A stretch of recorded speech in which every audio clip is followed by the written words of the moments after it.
Bon, il n'y a pas de musique.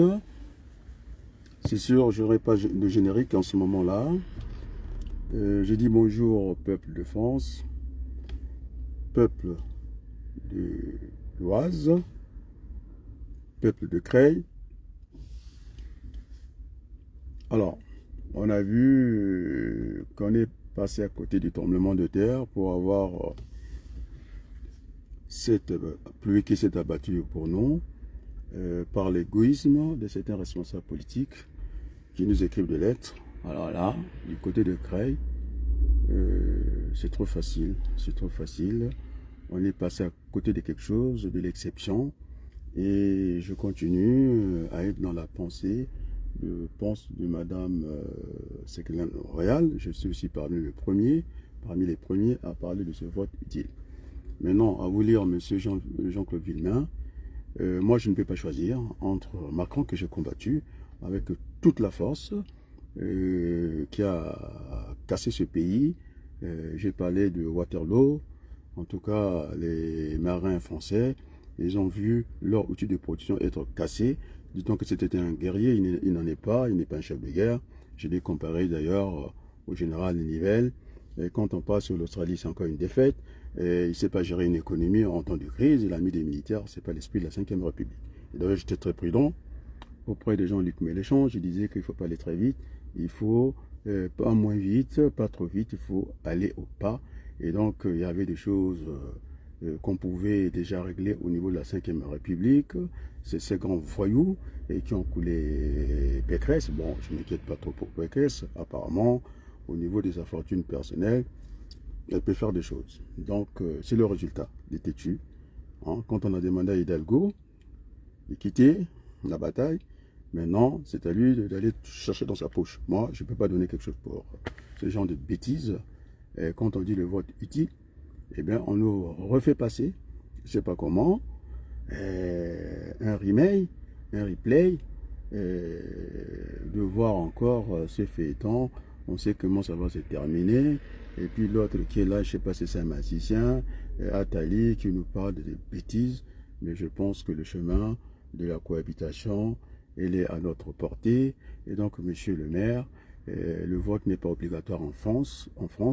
Et je rejoins, je pense, Rosa, qui a parlé de l'abstention. Moi, je suis déjà dans ce registre-là. Et puis, pour ne pas conférer tout le pouvoir à M. Macron, qui gère avec un conseil de guerre, c'est-à-dire que ce conseil de défense est au-dessus du conseil des ministres. Et ça, c'est insupportable en démocratie. Et donc, nous sommes partis pour la cohabitation. Maintenant, j'invite assez rapidement, en disant que du côté de la France insoumise, ils n'ont jamais fait de campagne, ils sont inexistants, ils ont peur du maire, ils ont peur du député qui n'a rien foutu à Creil. Regardez un hôpital en lambeaux, c'est un chiffon l'hôpital de Creil, c'est là qu'on doit partir à partir de là. C'est un chiffon, je l'ai dit très tranquillement. Alors nous allons changer cette façon de faire. Et Hollande qui va chercher à faire échouer Hidalgo pour réorganiser la gauche. Il veut aller en mission, je ne sais pas, en Ukraine, en URSS. Alors ça, c'est la vieille chaussure. Je pense qu'il faut la mettre de côté. Il faut préparer les jeunes. Et vous ne pouvez pas continuer toute votre vie dans vos manigances, dans vos égos démesurés. Et donc, je pense que ceux qui se sont portés au vote utile, eh bien, ils peuvent soutenir ma candidature. Et donc, une suppléante, le tour est fait, on est parti au combat. Et donc, on ne peut pas récolter quand on n'a pas semé. Et il n'y a pas de ténor. Moi, je suis un baryton, on m'entend partout. Et quand ils veulent faire le jeu comme ils ont fait, couler, je pense, Bertrand, ces hommes d'appareil, ces femmes d'appareil, hein, qui veulent bloquer. Mais attends, une élection, c'est quand même un sacerdoce, on y réfléchit bien avant. Et que cette façon de barrer les autres avec des élections bidons, des primaires où on voit quand même des vaches voter, des moutons et tout et concert. Moi, je ne rentre pas dans cette discipline des gens qui ne sont pas honnêtes avec eux-mêmes, qui veulent nous faire tourner en rond. Et je pense que Creil mérite mieux. Vous avez eu le député de Creil et le député de Chambly, hein, le macroniste. Et alors, s'il est courageux, il n'a qu'à venir en face des débats. Il dit pouvoir d'achat. Mais il n'a pas vu le monsieur qui lui a dit avec 2000 en couple. Le couple avait des revenus de 4000 euros. Ils avaient du mal à atteindre le 5e jour du mois. Et encore, c'est pire après. Quel pouvoir d'achat? Qu'est-ce que vous apportez aux gens quand vous cassez l'outil de production? Vous rendez les gens paresseux. Mais le travail est un épanouissement. Et donc, je serai en face, puis apparemment, le maire de Creil, Jean-Claude Villemain, il est en phase avec l'autre papillon qui n'a pas un pied à terre à Creil. Il n'a pas le respect pour les gens qui l'ont voté. Eh bien, il fait des économies. Mais nous, je l'ai promis, si les Français de Creil pouvaient m'accorder leur suffrage, ça ne sert pas à mettre l'argent en poche, et de ne pas avoir un pied à terre. Il devait avoir un local à Creil, mais ce n'est pas le cas. Il papillonne partout, il n'est jamais stable, il est dans le vent, et il n'a jamais proposé même de faire le VRP de l'agriculture de l'Oise, qui est la meilleure. Alors, c'est fermé, les débouchés, il n'y a pas de débouchés, mais alors, il ne va pas faire des petits kilomètres en petites chaussures, il va et revient, et il vient faire le malin avec nous, il ne fera pas le malin. Et donc, nous serons face à face, il va présenter son bilan, il n'a rien fait, il n'a rien fait. Qu'est-ce qu'il a fait? Est-ce qu'on l'entend même? Il est dans une commission, je ne sais pas, l'Assemblée nationale des cultures. Et encore, on lui donne la parole, il va prendre un papier pour lire. Il n'est pas capable de faire un discours comme je le fais moi. Alors s'il y a d'autres, puisqu'ils sont du même camp maintenant avec Jean Villemain, à l'époque, il lui prêtait des locaux pour qu'ils viennent recevoir les gens une fois qu'ils se sentent pas compris. Après terminé, il est devenu quelqu'un qui se promène de ville en ville. Mais vous croyez que les électeurs, les gens qui vous ont donné ce mandat-là, ils sont des chiens pour vous. Ils doivent vous suivre là où vous partez, mais c'est à vous d'être disponible du peuple et aller vers le peuple. Hein, c'est le peuple qui vous a élu. Vous l'esquivez. Vous n'avez pas un local. Alors c'est quoi? Vous faites quoi? Donnez-moi votre projet, donnez les résultats. Moi, si les Français de Creil me collent leur suffrage, alors je serai comme dans l'esprit de Laurent Fabius, de devenir un VRP. J'embarque avec moi à la Chambre de commerce. On a dit que, moi je le dis comme Mitterrand, il avait dit que la France était notre patrie et que l'Europe était notre avenir. Les choses ont bien changé. La géostratégie du monde actuellement et toutes les puissances, on a vu, les Wagner sont allés chasser les Français avec un chef de guerre qui n'a pas, qui est de non. Hein, ils sont rentrés là, c'est la panique. Les Africains commencent à se retourner. Et donc nous, moi, je gérais avec la Chambre de commerce. Je suis fils, je suis comme Valls, hein, je suis français d'origine africaine. Et donc, vous avez vu ce qu'on a voulu. On a voulu créer les tremblements dans ce pays. Et on ira voir, parce que je connais le terrain. Nos parents, ils habitent là-bas. De redonner, de réécrire notre page de l'histoire de la France. Et pas l'Élysée. D'ailleurs, cette démocratie, la Ve République, je ne la sens pas, parce qu'il y a quand même un parlement. C'est un monsieur qui va tout seul là-bas, qui s'est fait casser les bras là-bas. Et en Ukraine aussi, disant qu'il est chef de guerre, on a vu. Moi, j'ai vu. Si vous voulez les images, je peux vous les envoyer. Il est parti voir Poutine pour lui faire changer d'avis. Ce n'était pas le cas. Il a fini son discours comme ça. Boum! Poutine, il part sans lui avertir. Alors, je n'ai pas dit que le président français était un chien. On l'a vu marcher après lui. Hein? Oh là là. Je dis toujours pauvre français. Donc, nous, je suis comme Valls, français d'origine africaine. Et donc, je dis la France. Cette France que nous aimons. Celle que nos pères sont venus sacrifier leur vie. Ils ont laissé couler leur sang pour que la démocratie vive. Mais en retour, on a vu que cette salle politique élyséenne, où sa géométrie variable, on va soutenir des dictateurs. Et monsieur Pauvre Hollande, il dit que, pardon, dans le cas du Congo, on pouvait changer la constitution. Mais pourquoi ne pas changer la constitution ici? Et pourquoi le vote n'est pas obligatoire? Et donc, pour moi, abstention. Je n'irai pas voter. Pourquoi j'aurais voté? Mais ils ont de quoi pour se faire élire, les deux finalistes. Est-ce qu'ils ont besoin de nous? Nous, on en fait 20 quelques. Chacun, l'autre à 24, je sais pas, l'autre à 28. Alors, ils peuvent faire l'élection sans nous. L'abstention existe. Pourquoi ils ne sont pas venus faire le vote utile? Ils ont passé leur temps à aller à la pêche. Alors, moi, le dimanche 24, il ne faut même pas y compter. Entre les deux, ils n'ont qu'à se faire... ils n'ont qu'à débattre. Ils n'ont qu'à débattre. Moi, je ne suis pas dans ce débat-là. Je suis dans le débat de la cohabitation. On ne peut pas donner tous les pouvoirs à M. Macron avec ce qu'il a montré. Ils vont nous obliger des vaccins. Je vous assure qu'on a... Moi, je suis à la 3e dose. Après, ça va devenir récurrent comme ça, parce qu'il faut faire tourner les je sais pas, Big Pharma et des pharmacies, et c'est des mensonges. Mais si vous voulez avoir la vérité dans cette affaire-là, il faut l'alternative. Hein. Il faut changer. Hein. Le changement en démocratie, c'est ce qu'il y a de meilleur. Alors, on laisse comme ça. Mais les Français, vous devez savoir ce que vous voulez. Hein. Vous dites que c'est un jeune chef qui nous parle avec un ton autoritaire et que j'ai envie de vous emmerder. Et puis on va dire, alors moi j'ai pas envie de me faire emmerder, c'est lui qui doit être emmerdé, mais non, vive la cohabitation. Vous voyez comment termine une candidate d'un grand parti, Valérie Pécresse. Mais je pense que nous aurons à faire ce qu'on appelle les républicains doivent se retrouver. Hein, donc j'aurai pas de mal. Quand je serai devant un candidat de la mouvance de Madame Valérie Pécresse, c'est la France, puisque nous sommes des voisins, je suis dans le Hauts-de-France, il faudrait avoir une bonne intelligence de travailler avec Madame Pécresse, je sais qu'elle est endettée, je ne sais pas qu'est-ce que je peux faire pour elle. Bon, même le fond symbolique, je ne sais pas le dire, on peut toujours retrouver des façons qu'elle revienne à la surface. Ce n'est pas ce monsieur qui est bourré de casseroles politiques, monsieur. En tout cas, je n'ai même pas envie de parler de monsieur Sarkozy, c'est une honte. C'est du voyeurisme, c'est pas. Il veut qu'on lui donne des députés. Ça se passe comme ça en démocratie. 50 députés, peut-être il a visé Matignon. Mais non, l'autre Macron, qui a la même pensée que lui, maintenant que c'est passé un peu, je pense que c'est tendu. Et pourquoi venir soutenir Macron alors que ne pas soutenir une candidate de son parti politique, les États d'âme. Toujours, ils veulent quitter la Terre pour Jupiter parce que ils doivent se reposer quand même des choses. Bon, maintenant, je disais qu'il ne fallait pas prendre les Français pour des veaux, qu'ils n'étaient pas imbéciles, mais c'est à eux, hein, le bulletin au fond de l'urne. Donc, ce n'est pas passé.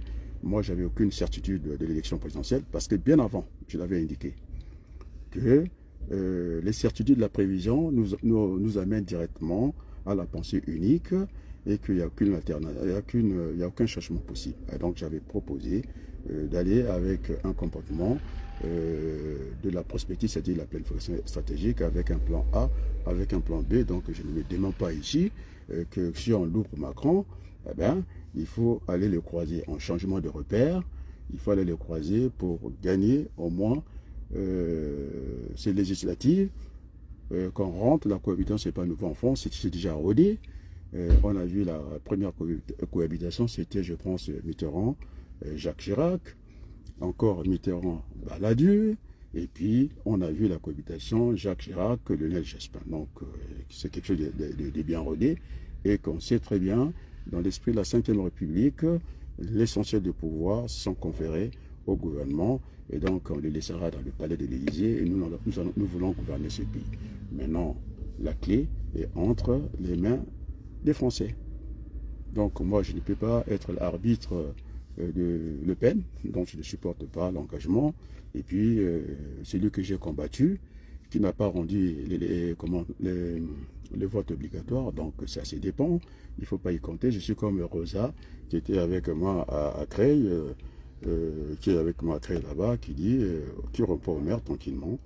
Et je crois qu'elle n'a pas à choisir, ça sera l'abstention. L'abstention fait partie de la vie politique en France. Il ne faut pas y compter. Moi, j'ai déjà la tête tournée, bien tournée, en tout cas, j'ai dit, pour les législatives. Et donc, je serai en face, puisque le maire, après avoir fait cette bêtise de persister avec la candidature, je disais que c'était le dernier wagon du train.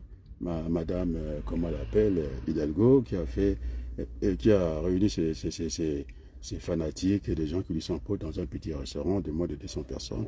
Et ça me fait mal. Et puis, tout de suite, ils veulent s'agripper sur l'appareil et de dire qu'on va organiser. Non. Nous sommes en démocratie, il y a une jeunesse montante, il faut la laisser exercer aussi le pouvoir. Donc, Madame Hidalgo, vous savez, ça sera un combat de trop. Vous restez à la mairie, vous terminez votre mandat et puis c'est bon. On n'a pas besoin de vous parce que avec moins de 2%, qu'est-ce qu'on peut faire avec ça? Et donc, je dis aussi, autour de ce vote utile, ça veut dire que tout le monde n'est pas de la France soumise. Il faut qu'il y ait l'humilité aussi au niveau de la France insoumise. Je ne parle pas de Jean-Luc Mélenchon. La façon comment on appelle ça, pour désigner des candidatures. Alors, ça va être aussi ça, comme avait subi Bertrand, des faux candidats qui arrivent comme ça. Bertrand était là, je pense, la donne ne serait pas la même. Alors, quand on fait voter des vaches, des moutons, et j'en sais, et puis j'en passe, ça donne ce résultat-là. Les gens qui ne sont pas préparés, et ces hommes d'appareil, ils attendent qu'à se mettre en avant. Alors, moi d'entrée, au niveau de loi, je ne les entends même pas, je ne sais pas s'ils existent. Ils ont attendu que les gens aient le vent en coupe pour maintenant dire, voilà, les investitures, par rapport à quoi? Et qu'est-ce que vous représentez? Quel est votre discours? Quel est votre engagement? Est-ce que vous êtes suffisamment rodé pour parler aux Crédois? Et moi, je suis suffisamment parce que j'ai dit, ils ne sont même pas capables de faire un petit parc hein, avec des petits trains. Et alors qu'ils ont, comment on appelle ça? Il y a la terre, ils disent, pour ne fût-ce que donner l'argent aux enfants, ça ne va pas le faire. Et vous avez tout en peur. Alors j'attends la suppléante et on y va au combat. Rien n'est perdu. Je pense que Jospin l'a fait à son temps. La gauche est plurielle. Ça ne demande pas beaucoup de temps parce que le socle est là. Dans les 20%, autour, je pense que c'est la démocratie. On ne peut pas être autour de Mme Hidalgo, elle ne pèse rien du tout, même pas une cacahuète. Alors autour de quoi? Jadot, têtu.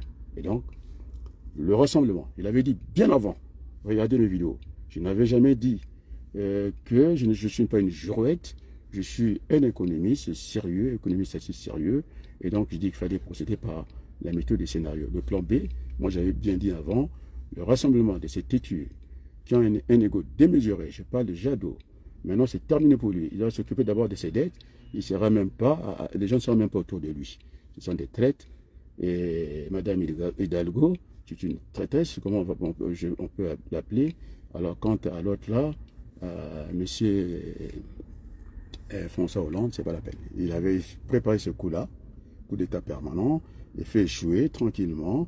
Madame Hidalgo, il devait organiser quoi? Vous avez quel âge, monsieur Hollande? Non, je vais le tutoyer, tu as quel âge? Tu veux faire quoi? Tu veux faire la politique? Il n'a jamais été ministre. C'est monsieur, je pense que ça vient de... C'est Glenn Royal, quoi. C'est un paresseux. Hein? C'est lui qui a mis Macron là, c'est son fils. On lui a fait un coup d'état bête dans son propre palais, alors il ne contrôlait rien. Mais quant à l'autre, comment vous l'appelez, Val, j'ai de mauvais souvenirs. Il est allé chercher l'argent des Congolais.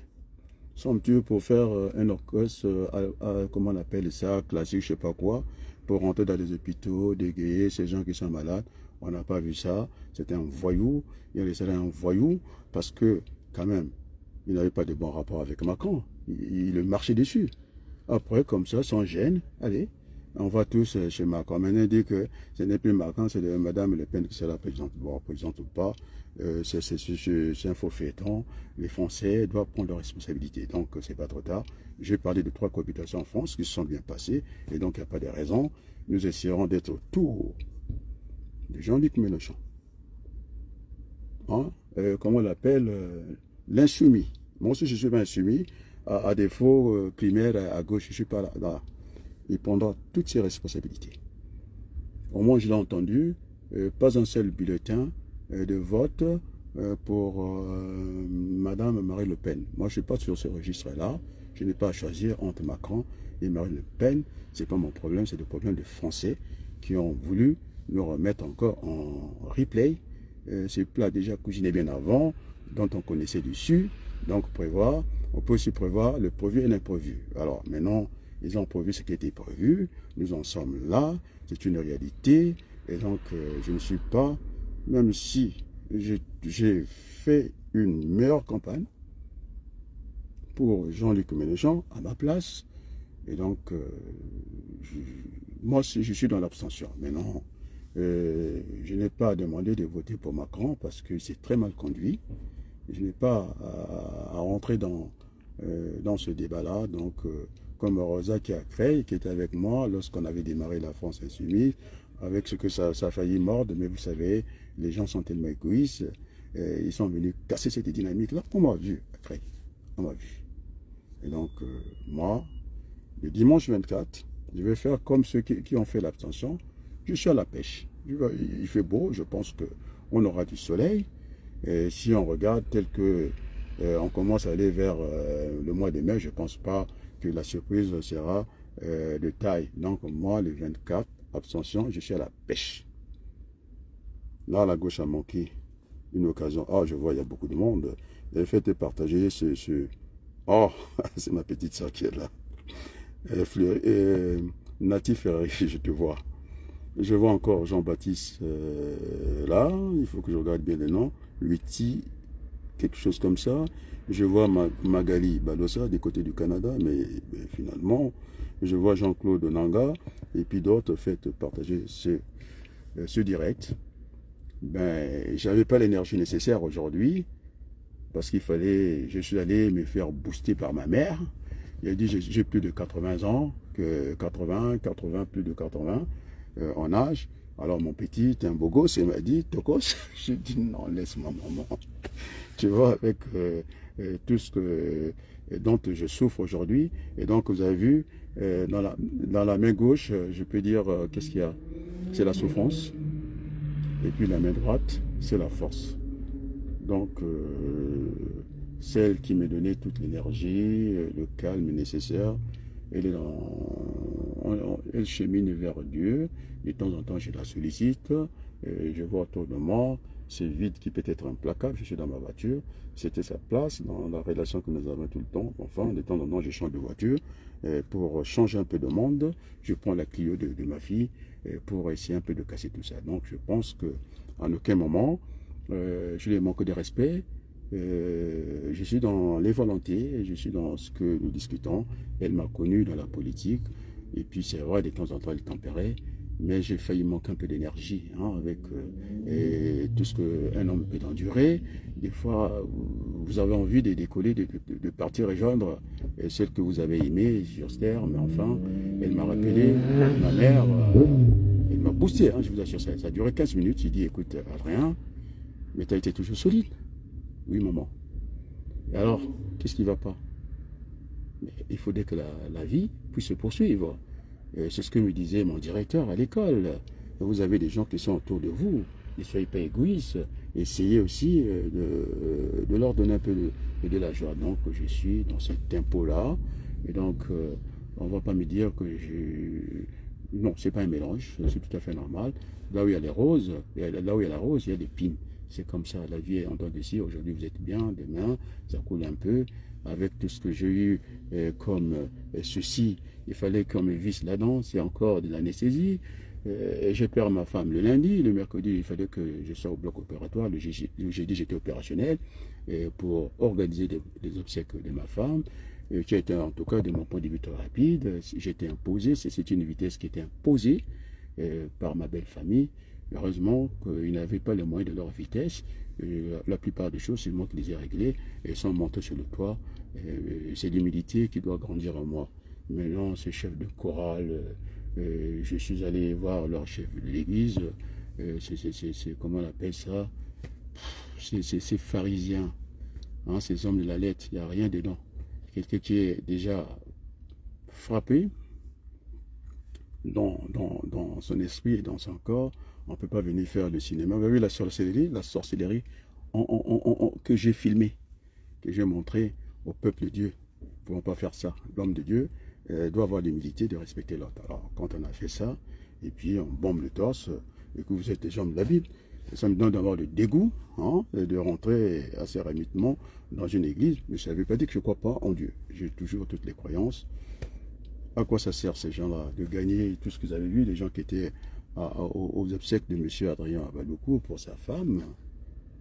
Mais j'ai pensé à Henri Lopez, je devais avoir quel âge? J'étais avec mon petit frère au lycée. Il m'a dit, il y a des événements exceptionnels, quand vous avez raté, ça c'est terminé. C'est pourquoi vous avez vu, j'avais un calme olympique. J'avais un conseiller, mon petit frère, qui me disait, laisse tomber. Parce que quand vous avez gâché un tel moment, le temps de faire revenir ces gens-là, vous n'en aurez peut-être pas la moitié pour leur donner des explications. Il y avait certains imbéciles qui étaient là et qui n'avaient pas leur place là, en train de me dire de sortir du cortège de ma femme. Attends, vous vous rendez compte? Et des gens qui ont entouré le cercle de la famille, ils n'ont jamais été là. Alors, ils sont dans le cinéma, sont des comédiens, moi je suis dans le vrai. Et je continue à aimer cette femme que j'ai aimée. Ça reste indélébile. Alors, donc, pour les chrétiens, je pense que ma faiblesse, c'est aussi ma force. C'est ce que m'a rappelé ma mère. Non? Il m'a rappelé ça. Dis, allez, à l'Adrien que je connais, mon petit, allez, debout. Tu penses à quoi? Pourquoi tu te mets dans un état, tu peux te mettre dans un état où tu veux replier, allez, debout, tu marches. Pas de souci, je suis ta mère. Elle m'a dit ça à midi. C'est une galère pour moi, il ne faut pas croire que avant, je vous avais parlé d'un avant, je suis dans les chevet, en tout cas dans les chevet, au chevet de ma femme, et le pendant, c'est ce que vous avez vu, les enterrements, où j'ai eu toute la maîtrise du monde, j'ai pensé à elle, j'ai écouté les conseils de Pierre Wabaloukou, il dit non, c'est pas le moment. Même mon neveu, vous voyez les films, ils sont là, il n'y a pas de problème. Je suis celui qui a invité la numéro 1 de l'église qui m'a dit, c'est madame maman, vous pouvez lui demander. Il y a un professeur, il y a un pasteur que j'ai fait danser du tango. À 23h45, je lui ai demandé de prier pour moi. Parce que vous m'avez surchargé, je suis fatigué. Incapable. Allez, prends la prière de Jésus, notre Père. Allez, quand on s'engage, je n'étais pas capable. Et on était, je vous dis bien, j'ai pris son téléphone chez la responsable de l'église, la numéro 1. J'ai dit, je l'appelle, prie pour moi. Tu n'es pas d'accord? Conférence. J'ai dit, maman, Mouila, maman Mouilo, tu ne te mêles pas de ça, parce qu'elle a l'équilibre de l'église, elle n'a pas à être de mon côté, de nous écouter. Et j'ai demandé à ce pasteur-là, qui était en tenue blanche, que j'avais vu, elle a pris pour moi. Incapable. Ça m'a gâté, il me pimpe pas besoin de mec, quoi. Ça m'a gâté, il me pimpe pas besoin de mec, quoi. Mais non, c'est devenu. Moi, mes ennemis, j'en fais des amis. On s'appelle de temps en temps. Je pense qu'ils commencent à mesurer ce que je pouvais ressentir. Je l'appelle. Il me connaît. Quand on neveu, il veut dire le nom, tranquillement, le fils Ndulinganga. Vous vous rappelez, quand on a tué Mariam Gwabi, je pense en 1977, il avait vu la force qu'avait le Saint-Pé, puisqu'il a des amis, puisqu'il connaît du monde, est-ce qu'il est en première ligne, lui? Et moi, c'est sa mère, je lui dis, son trahi père, son âme, qui m'a demandé, je suis la nièce de votre père, c'est-à-dire c'est ma cousine directe, vous ne pouvez jamais me laisser tomber, et vous devez être avec moi, quoi qu'il arrive. Alors, je bénéficie de quoi? De M. Ndulinganga, vous croyez? J'ai une dette morale vers lui. Le sang a parlé. Vous ne pouvez pas me laisser tomber. J'avais des meilleures relations avec sa mère, qui m'a dit, ne nous laissez pas tomber, tu ne nous laisses pas tomber. Et donc j'étais en première ligne. Et lui, le fils, était où? Avec ses amis. Je lui pose la question avec son comportement. 4 fois, il me contredit. Pour rien. Il veut plaire. Alors, quand je perds une femme, il y a aussi de plaisir à faire. Il m'entend. Maintenant, je ne peux que rire parce qu'il s'est manifesté publiquement. Et on a là faire le complot contre moi avec ces pasteurs, ces pharisiens-là, pour me faire encore plus de mal. Je lui parle, il était où? Moi, je suis en première ligne. Je ne parle pas de mes frères, je parle de moi. Je suis en première ligne. Il a fait la cagnotte, non? Pour dégénérer son père, non? Moi, je n'ai pas fait la cagnotte contre son frère aîné et décidé. Pas de cagnotte, il le sait très bien. Il a fait avec Arthur. Il est parti par mon petit frère. Et pour appeler Samba Nkumbi, aller faire l'émission chez Ibaka. Je n'ai pas fait cette émission. Je les ai repoussés. Vous me parlez de quoi là? Je vais salir aussi la mémoire de Ndulinganga. Vous savez qu'est-ce qu'il a écrit? Là où il était? Oui. Il savait qu'il n'avait plus dessus. Il a dit, je laisse ma vie. Ça, c'est le Ndulinganga qu'on appelle Vokis Kim. Il a dit parce qu'il y allait. Il a écrit sur le mur. Mon frère le sait. Il a écrit sur le mur, je laisse ma vie pour que, j'espère que les Congolais auront du mieux. Il a laissé sa vie pour que le Congo marche. Alors ce petit-là, pourquoi il se conduit comme ça? Pourquoi il se conduit comme ça devant moi? C'est une souffrance, en même temps c'est une force. J'ai les deux. Arthur, je suis veuf et je parle beaucoup, mais je suis venu t'assister. Pourquoi tu n'es pas venu m'assister? Le fils du pasteur Mawa, je l'ai assisté, je l'ai vu, il ne m'a pas dit bonjour. Nkwendolo, je t'ai vu, je t'ai assisté. Pourquoi tu ne m'as pas dit bonjour? Oh, la liste est longue. La liste est longue. Je vous ai assisté, même pas me dire bonjour. Celui qui fanfaronne là, c'est mon témoin de mariage, il n'a même pas eu le temps de discuter avec moi. Est-ce que c'est normal? Je parle beaucoup, Arthur? Tu crois? Tu étais là, mais tu as fait la cagnotte de Ndunganga, tu as eu combien? Moi, j'ai donné plus que ta cagnotte. Tu peux demander à Brazzaville. Je n'entends pas ces choses-là. Et je te parle, dis-toi que je parle trop. Mais je suis venu à ton enterrement de ton épouse, alors. Moi, je ne rentre pas dans vos considérations. Là, j'en ai cité 3, et il faut que je cherche encore la liste longue. Vous croyez que j'attendais des enveloppes de l'autre partie? Vous croyez que j'attendais? Moi, je n'attends pas de là, je suis un homme d'honneur. Ma famille, ma belle famille se prépare depuis très longtemps. Moi, non. Ils n'avaient pas la vitesse de leurs moyens. Je leur ai montré que ça devait venir. Moi, j'ai dépassé sans compter. Alors, il n'y a pas de doute. Alors, j'ai cancellé une maison. On va me faire bambouche la poteau. C'est moi le fautif. Allez, ça y est. J'ai des rigolos. Vous allez construire des poulaillers là-bas. Et puis, vous allez annexer chez moi. Vous plaisantez ou quoi? L'annexer à la grande maison que j'ai commencé à construire avec ma soeur. Je vais vous donner ça. Et toi, Roger, je parlais avec Madou. Hein? Tu n'es même pas, même si tu es l'héritier, maudit. Parce que tu sais pourquoi tu as fui la France. Tu es un maudit. Moi, je ne suis pas un assassin. Non? Mon beau-père, là, Thomas Mbanou, ma femme faisait le ménage. Qu'est-ce qu'elle a fait? Viens, mon petit. Il avait une chambre chez nous. Il m'a amené dans la chambre de son Jean de sa fille. Nous sommes assis là-bas, en train de me donner des conseils. Mais tu sors d'où même, toi? Mais je peux te donner des tissus de mon habit sale, tu ne feras rien. Tu es un voyou et tu le sais très bien. Je n'ai pas envie puisque tu as parlé publiquement, je te réponds. Tu es qui? Tu représentes quoi? On t'a acheté avec 50 € chez Yannick et puis tu vas parler avec moi? Toi, tu es héritier. Oui, je suis héritier aussi dans ma famille. Mais je ne suis pas héritier. Je me suis fait par moi-même et donc je ne dois rien à personne. Vous voulez le débat, Laura? Je vais imposer le débat. Et merci au peuple congolais. Et quand j'ai demandé, cette femme qu'on voulait faire passer comme une petite poubelle rapidement en enterre, ni vu ni connu. Je vous dis, ici, le peuple congolais doit le savoir, le monde entier. On t'a vu la mort. Yannick est venu avec son oncle qui, comment on l'appelle, qui tente tout. Parler de sa vie. Mais cette dame, la mienne, elle est partie au ciel. Elle dit Adrien, je ne savais pas qu'elle avait des cachettes. 10 ans de mariage, je ne savais pas. Devant Yannick, il le sait très bien. Il dit donne-moi ça, 50 €. Il a donné à son oncle. Il est resté 1 mois et demi. Il a appelé sa nièce? Non. Alors, ce genre de comportement, puisque vous voulez qu'on aille au fond des choses, vous n'avez pas de public. Mais je vous réponds.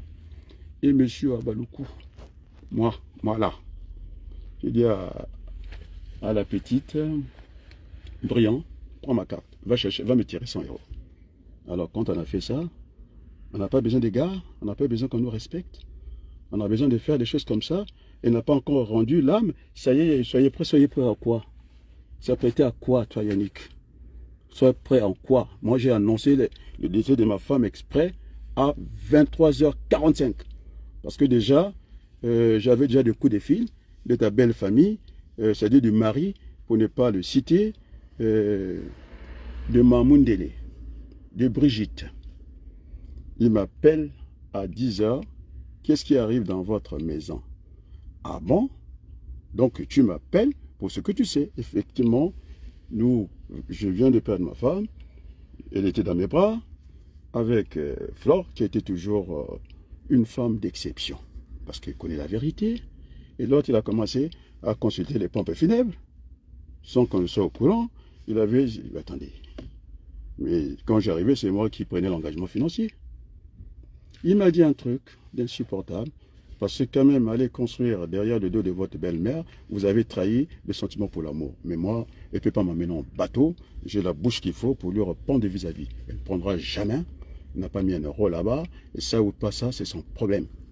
Heureusement, toute la famille en Mbanou, ce n'est pas les aînés, le poisson pourri par la tête. Et les autres, ils sont avec moi. Même si ça fait mal, ils ont dit oui. L'autre a écrit, il m'a écrit.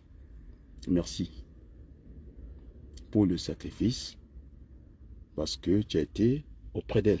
Je l'ai protégée. Alors, il vient faire les 5 minutes, il s'en va. Il fait entourer le cercueil avec la garde républicaine de l'église Gimbanguiste. Qu'on n'approche pas, il a tout verrouillé. Et que quand on ne poussait pas, vous voyez comment on poussait les gens qui étaient venus? Il avait verrouillé, c'est parce qu'il est dans son milieu. Il a tout verrouillé. C'était codé. Et celui qui me dit de quitter la rang. J'avais le pouvoir funéraire. Payé avec ma carte. Cash comme ça. Voilà. Je n'ai pas voulu me faire monter, je n'ai pas voulu monter sur le toit. Il a fait tout son cinéma. Et Roger qui dit que les machettes va se promener. Ah oui. J'ai même le grand frère d'une dogo, vraiment piakaina. Non, ça. Tu as ça. Puisque tu veux parler devant l'homme, tu veux plaire, moi je te réponds. En direct. Et donc, je suis pas malheureux, je suis malheureux. C'est-à-dire, j'ai ma femme qui m'a quitté, j'ai aussi les élections. Donc je fais les deux. Non déplaise. Et c'est pas facile quand on est dans ma situation. Et tout le monde peut comprendre ça. Parce qu'il y a des gens qui peuvent que se relever après des années. Et moi, de temps en temps, quand je suis dans ma voiture, ça c'est la voiture que j'ai achetée. Ma femme était là. Elle me manque. Elle me manque. Donc mes pleurs intérieures, vous ne savez pas comment je vis, comment j'essaie d'interroger, de l'interpréter au ciel. Et bien s'il est déjà rentré dans la porte du Seigneur, c'est terminé. Le contact, j'essaie de temps en temps, il y a des faux contacts. Il y a le metteur qu'on appelle et le récepteur. Il y a l'informel qui va chercher un peu le formel. Ça existe en logistique. Vous avez l'économie d'information pointillée, vous avez l'économie réelle, physique qui arrive. Oui. Oh, très bon discours, on m'a dit, vous êtes coriace. Et donc, je ne voterai pas pour Macron. Parce qu'il ne connaît rien en économie. Déjà, quand on revient, si je veux faire un saut en arrière, un feedback, on sait très bien que c'est l'économie qui bâtit la finance. On a vu les Detmark écraser les fonds français ici. Il fallait faire des dévaluations pour aller rentrer dans le marché. Alors, donc, quand l'économie est à l'arrêt, c'est Maurice Allais qui a fait l'école des ponts et chaussées, ce n'est pas des petits économistes, donc on fabrique comme ça. Et moi, j'ai lu l'économie pendant 40 ans, donc Macron, il n'a qu'à venir. Je lui ai rappelé ce qu'il a fait, c'est un casseur. Hein? Il a cassé l'outil de production français. Hein? Waterloo, devant les Anglais, il cède. En quoi il est chef de guerre, en quoi? Au Mali, il s'est fait écraser, il s'est fait taper sur les doigts. Chez Poutine, c'est pas la paix. Quoi encore? Il ne sait pas gérer une économie en crise. C'est-à-dire, tout était à l'arrêt, l'économie mondiale. Alors, il y avait qu'à faire le modèle qui existait, ce que j'ai appelé l'Athénée différencié. Il n'y avait que ça à faire des rotations. Quand je prends des enseignes comme, comment on l'appelle, Conforama, qui sont avec nous, avec Villemain là-bas à Creil. Il n'a pas vu ça, il ne se promène pas. Quand j'ai vu, il ne sait même pas, je ne sais même pas s'il est au courant, que finalement, c'est But qui a racheté Conforama. Et lorsque vous laissez des grandes surfaces pour le même produit, parce qu'ils sont dans la concurrence, petits ou grands, dès l'instant que vous vendez le même produit, vous êtes dans la concurrence. Alors, ils ont manqué d'équité. L'État a manqué d'équité, de justesse, de la justice sociale. Alors, quand j'ai vu ça, les rideaux baissaient comme ça, et puis à la casse, on distribuait l'argent et défoncé comme ça. Et Madame Lagarde, heureusement qu'elle est venue intelligemment lui dire ça à voix basse. Écoutez, même si l'économie est à l'arrêt, et tout l'argent dépassé inutilement, je ne sais pas si c'est de l'économie, quand vous êtes en crise, vous gérez votre monnaie, vous faites attention aux dépenses.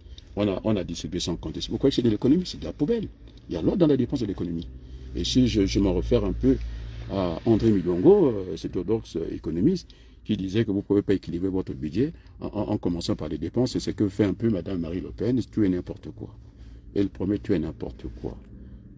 Alors, l'État a aussi des revenus par l'impôt. Alors, il faut savoir gérer ça. L'économie qui bâtit la finance, et non le contraire. Donc, quand vous avez l'économie à l'arrêt, c'est de la physique, je pense à Maurice Allais, hein, cet ingénieur qui a mis tous les économistes d'accord, qui avait prévu le crash et qui est prix Nobel de la paix. Non, pas de la paix, de l'économie, pardon. De la paix, c'est l'autre. Hein, il a mis tout le monde KO. Parce qu'il faut introduire la physique, les mathématiques. C'est ce que j'expliquais à mes apprenants. L'astroboscopie. C'est-à-dire qu'il faut décaler. Vous ne pouvez pas faire travailler dans un entrepôt au même moment qu'ils prennent le service au moment entre un cariste et un préparateur de commande. Mais maintenant, si entre-temps des points de rupture, qu'est-ce qu'on fait? Donc, ils doivent travailler 1 heure avant de boucher ces trous-là. Maintenant, si vous avez un imbécile de Caris qui n'a rien dans la tête, il va commencer à faire l'inutile à l'agréable, c'est-à-dire en train de remplir partout. Il doit être derrière les étagères ou bien les structures de stockage, d'aller voir ou bien devant, là où il y a des ruptures. Parce que c'est ce qu'on appelle en médecine, nous utilisons les mêmes outils, l'effet placebo. Voilà, c'est ça l'économie. Mettre l'entreprise au centre. Ce que je dis, l'économie bâtit la finance, et donc tel que je vois à créer, l'argent n'a pas d'or, dit tant que nous sommes un pays pauvre, ils viennent chercher les allocations là-bas, il y a plus de banques qu'ailleurs. Moi, je les ai comptées. Alors, quand je parlais de refaire une conférence des entreprises dans le bassin des Creil, c'était pour l'adéquation entre ceux qui cherchent l'emploi. Semble-t-il qu'il y a des postes qu'on ne peut pas pourvoir. Mais si vous avez dans cette salle-là ceux qui sont demandeurs d'emploi et ceux qui les offrent d'emploi, vous avez déjà réglé une partie du problème. Ça, ils n'ont pas su le faire. Alors, je n'ai même pas envie de penser à comment on l'appelle. Je l'ai cité plusieurs fois, je pense que ça devient un peu facile pour vous de le connaître. Comment on l'appelle le meilleur stratège qui a écrit beaucoup sur la prospective. Comment on l'appelle Michel Godet. Alors, ça commence à m'échapper. Il n'y a pas de terme, il n'y a pas de territoire maudit. Dès que vous avez la terre, vous avez l'eau, vous avez l'air, c'est terminé. Il n'y a pas de territoire maudit. Il n'y en a pas, ça n'existe pas. Il faut chercher des bons animateurs, des gens qui sont là, qui tournent en rond. Un député qui n'a pas un pied à terre, c'est là où il y a plus d'électeurs, il fait son petit discours à Chambly. Et encore petit discours. Il n'est pas capable de tenir un discours. Ce que je suis en train de faire, c'est doute. J'ai écrit à Oisebdo, eh bien, vive le débat. Incapable. Commission culture. Pendant la pandémie, il nous fait venir des gens, pendant qu'on demande des distances, il va nous faire rentrer dans une cathédrale à Beauvais. Je me suis dit, n'importe quoi, monsieur. Vous tournez en rang. Je pense que j'ai donné l'indication. Je ne suis pas le Français que vous êtes en train d'imaginer, qui a une nièce juive, non, une petite fille juive, qui a des gens qui sont aussi différents dans ma famille, les petits blancs, j'en ai. Je vous ai montré la photo. Donc vous n'allez pas très loin. Maintenant, il faut faire barrage de quoi? On va faire barrage à quoi? Mais comment? Mais comment on appelle ça? Le vote en France n'est pas obligatoire. Il fallait rendre le vote obligatoire. Et je dis tranquillement, je ne vais pas faire comme Maître Mélenchon. Il est trop gentil quand on a fait cet effort-là. Et puis qu'on vient lui dire pas de bulletins pour X ou pour Y. Moi, je ne suis pas là-dedans, la tête dans la cohabitation. Ils vivent la cohabitation. Je vous remercie pour toutes ces personnes qui ont pu assister à mon direct. On avait dit tous les jours, il y aura débat. Vous voyez qu'on va fléchir? Non, parce que M. Macron, il parle partout. Il est devenu champion du pouvoir d'achat. Il va le faire, je ne sais pas comment. Alors, sur ce, je vous dis un grand merci. Il faut que je rentre à la maison. Bye, ciao. Merci beaucoup.